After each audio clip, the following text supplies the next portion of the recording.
Hey, I'm here at the AACA Fall Meet. This is in Hershey, Pennsylvania, and is the largest car swap meet in the world, drawing people worldwide. There are approximately 20 linear miles of vendors here. So what I'm going to do is I'm going to walk around. I'm going to have actually 3 videos. I'm going to have one video just shopping the flea market, which is just out of this world, showing just like a small portion of what's here. They also have a very extensive car corral with some really nice stuff. So I'm going to be have another video that's just me walking the car corral. I'm sorry if that video just degenerates into me walking around saying, "Oh, look at that! Oh, look at that! Oh, look at that!" But you know, that's the way it is. They also have on the last day a world-class car show, just top-notch stuff. So I'm going to have another video just on the car show. Trying to give a little history and some anecdotes on some of just the fabulous cars there. So hopefully you like this video, and like and subscribe so that you catch the next Hershey videos coming up. It takes me a little while to edit these things, so they'll be coming up soon. I'll talk to you later. All right, to start off with, I'm going to try and give you some kind of scope about just how big this show is. This is this year's program. So let's take a look at the map here. All right, so here on page 40 is the overall map of the field. This is the orange field, the green field, more green field over here, chocolate field north, chocolate field south, red field annex, red field north. That's the whole thing. So let's just take a look at just this little area right here, just orange field. There's orange field. Now the spaces at Hershey are 10 feet wide by 30 feet long. So each one of these little marks is 10 feet. So we've got 1 to 61, so 610 feet of a vendor from here to here, times however many rows that we've got. So that's orange field, green field, chocolate field south. Remember, each one of these little marks is 10 feet. Red field and red field annexes. But this is why it takes 3 days if you're going to walk up and down these rows and shop the whole thing, especially if you're stopping to look at things along the way. The rest of the program is pretty highly organized. So if you're looking for, say you like Chevelle, here are the guys that specialize in Chevelle parts, plus you know, their addresses. Plus, that's just the guys that specialize in Chevelle, not the guys that happen to have Chevelle parts, but that's not really their specialty. So anyway, having the program is a must. But let's go take a little walk and look at some of the stuff that's out there. All right, let's start things off with just looking at random things that caught my eye walking around. Here is a complete Model A sedan delivery body. This actually looks like it's in pretty good shape. Looks like they're asking $4,500 for the whole thing, which is pretty reasonable. Very clean inside and out for your Model A project. Just a nice thing to pick up right there.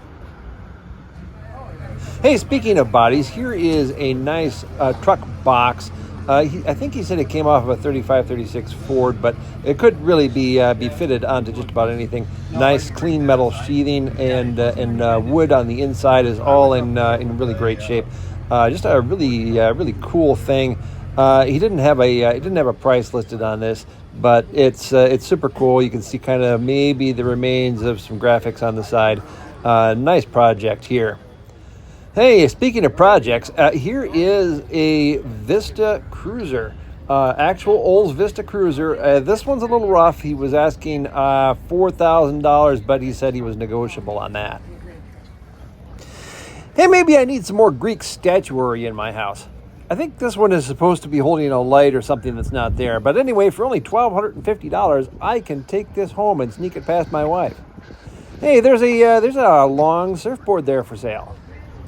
Remember last video I mentioned a car that had some wood light headlights, and I said that they were desirable? Well, here they are. The pair of lights for $7,000. That's just for those headlights. So yeah, if you've got some of these up in your garage, definitely send them to me. But yeah, desirable lights. Hey, there's a canoe just sort of randomly there. This is mostly car stuff, but there's a lot of non-car stuff here too. But yeah, nice canoe, good shape. There's some more boat stuff, just kind of down the way from that other canoe. A lot of boat fittings and things. Some old outboard motors, some outboard motor stands, a little building dedication plaque down here, just sort of randomly there, in case you ever need that. Anyway, nice wood boat and fiberglass boat, and I don't know, this booth here looks like all boats. There are actually 3 steam cars in a row here for sale over in the flea market area. These first 2 are Stanley steamers. The first one, they were asking $138,000 for it, claiming that had a new boiler. The second one here had a sold sign on it. I'm not sure what they were asking for that, but that did change hands here. This next one is a 1903 Locomobile steam car. They were asking $135,000 for that, but just a nicely done little car there. It's interesting when you see these numbers on the lamps like that. Early on, those did function as license plates in many cases, because you just had to display the number on the car somewhere. Let's take a moment and appreciate the open differential on the back here. This is chain drive with some contracting drums that I'm guessing are the brakes. So you have the brakes and the chain drive just open to the road. Nice to keep clean. Here's an antique Dodgem car. These are always super cool. People do different things with them. Some people will actually put little motors in them so you can drive them around. They were asking $3,600 for this one. This was cool. This is a control panel for a General Motors diesel locomotive. I think they were only asking like $400 for it. I thought it was reasonable. Here are 2 Model T Ford coil testers. These you put Model T Ford coils in the little receptacle there and turn the crank, and the crank works what essentially duplicates a Model T Ford magneto.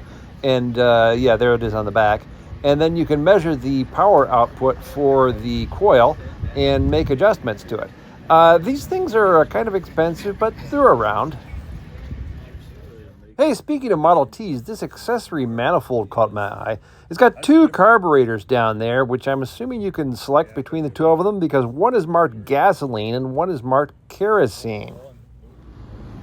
Here's a stack of Duesenberg J parts for sale. They're selling these all in one lot for you guys that are working on your Duesenberg J projects. Anybody? No?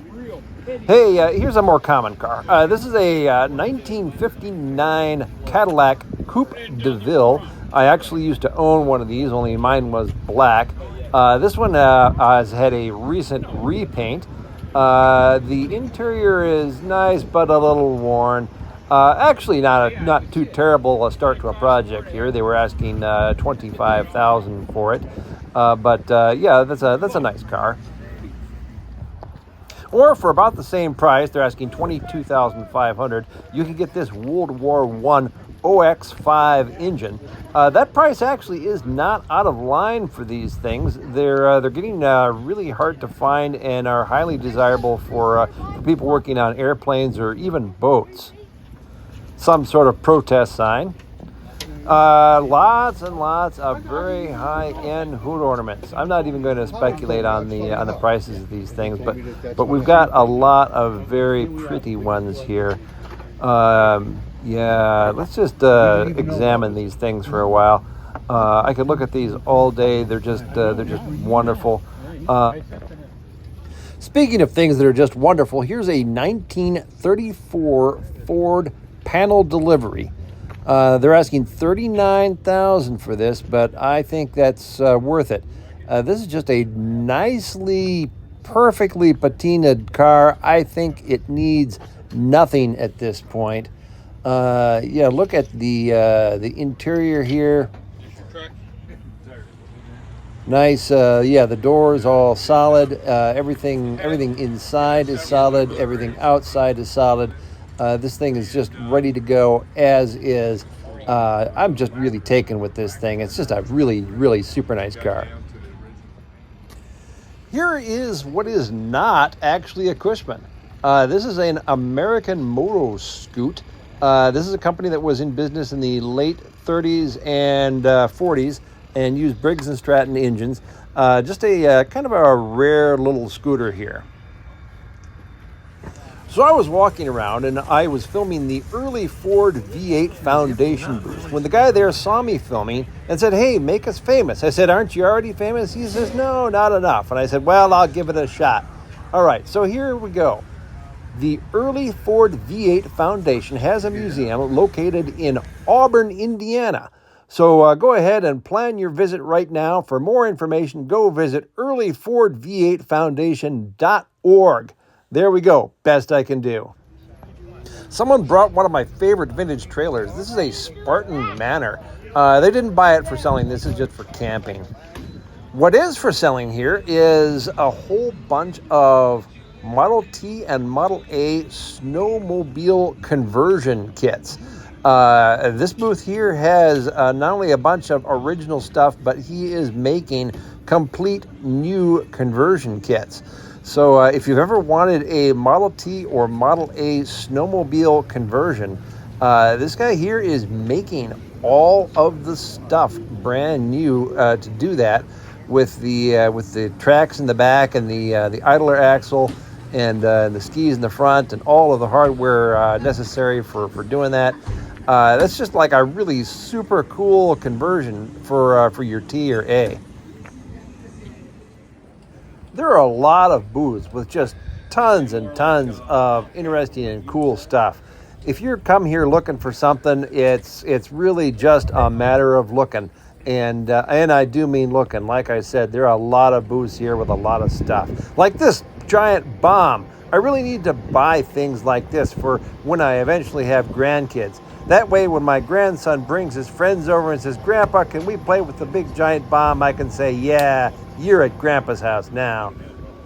Hey, I don't know if you remember in my AACA museum video, there was a Briggs & Stratton motor wheel. Well, here is a Smith motor wheel, earlier version of the same thing for $3,650, all ready to go. Just a magnificent thing here, complete.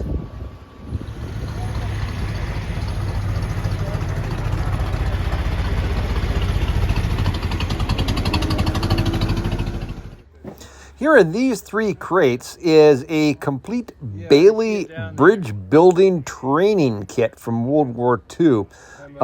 This is all little scaled down girders and bridge parts that make up this kit for engineering training.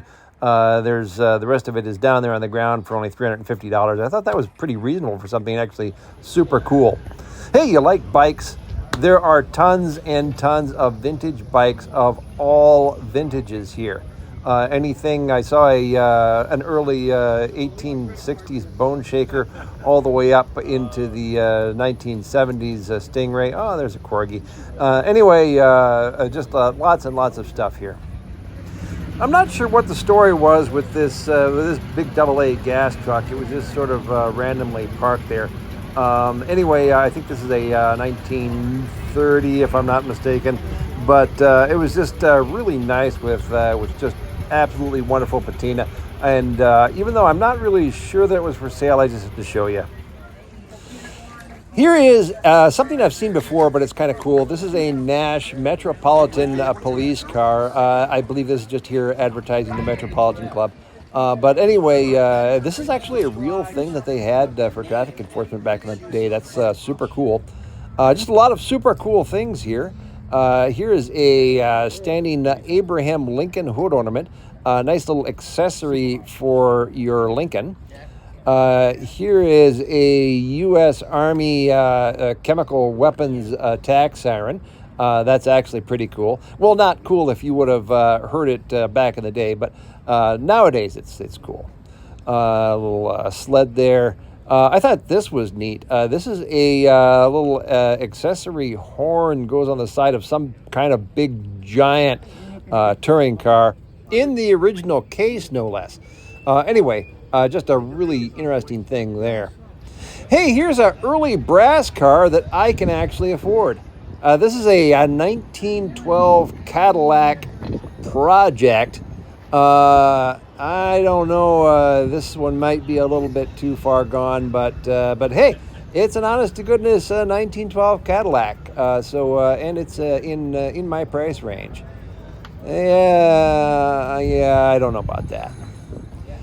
Here's a cool old lawnmower, because, everything has a cool old version of it. This is a snapping turtle, not really sure of the age. Looks to be maybe, I don't know, 1940s or something. Yeah, just another booth at Hershey. Some tops, a whole bunch of old windshields here, some Model T parts, some grills back there, new wrapped up tires. Just about anything you could want. It's just a matter of looking here at Hershey. Need a luggage rack. Here's a whole bunch of them. Some old heaters and lights and things. Here's a antique Buddy L train. I think G scale, looked a little bit bigger. Anyway, very rare. I didn't catch the price, but yeah, I don't think they're giving it away. More booths. Another canoe. Here's a Harley Davidson bicycle, still new in the original crate. And over here we've got a brush. Another just a nice car there. And if you recall from a couple videos ago, I explained that the brush had that wooden front axle that even kind of at the time they were picked on a little bit about having that wooden axle. But just a nice car listed for sale there. Here's a rare bike. This is a Silver King. This is all aluminum frame, made mostly before the war. A lot of them were lost during the aluminum drives of World War II, so they're really kind of rare to see right now. Unless, of course, you're at Hershey, because here's another one. I just was talking about how rare they were, and there's a third one. These things apparently, despite being rare, are just everywhere. Here, go look at that Whizzer over there. Don't look at the Silver King. And here from 1905 is a horse-drawn pumper wagon. This has an aluminum 1905 engine in the back with the coils and magneto and just a beautiful little engine back there. And everything about this thing has been absolutely restored to the nines. This is out of Quebec, as you can see from the name of the town there. It did have a for sale sign on it, but no other information. So I'm not really sure exactly what the story is with this thing, but certainly comes with a lot of information. This has obviously been on display in some kind of a museum, maybe the town museum. There's all kinds of sheet metal here at Hershey, including some at this booth with a generous selection of truck cabs for your project. We've also got aircraft lights from the tops of radio towers, if you want one of those. Here, this is interesting. This is a beer advertising sign, but this is a large leaded glass window, so that's very delicate. Also a Vespa over there. This booth also has kind of a selection of various primitive antiques for decorating around your house. A lot of just neat little things here. We're also going to include your requisite various car parts, as well as some car part display racks. And of course, there's lots of high-end neon everywhere you look. Lots of signs, both lit and unlit.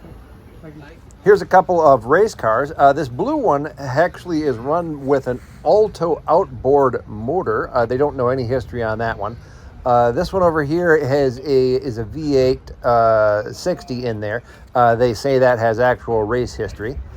Here's Maxwell parts. Maxwell radiator and all kinds of little boxed Maxwell parts. Up on the table here, we've got a lot of brass lamps. Maxwell brass lamps, how hard can those be to find? And over here, what I'm assuming is a Maxwell rear end. This really is the only place you can find it, is just here at Hershey. The neat stuff at Hershey just seems like it'll never end. You can literally just walk for days looking at it.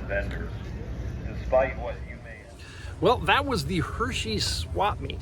Hopefully you enjoyed that. That's once again, just a small, minuscule proportion of what's here. It takes really 3 full days if you're going to walk the whole thing. It runs in the fall, first week in October, Tuesday through Friday. So really Tuesday, Wednesday, Thursday are the swap meet, and Friday's the car show. Anyway, hopefully you enjoyed that. Remember to subscribe to the channel and go ahead and like the video, and leave your comments down in the comment section down there. I'll talk to you later. Bye.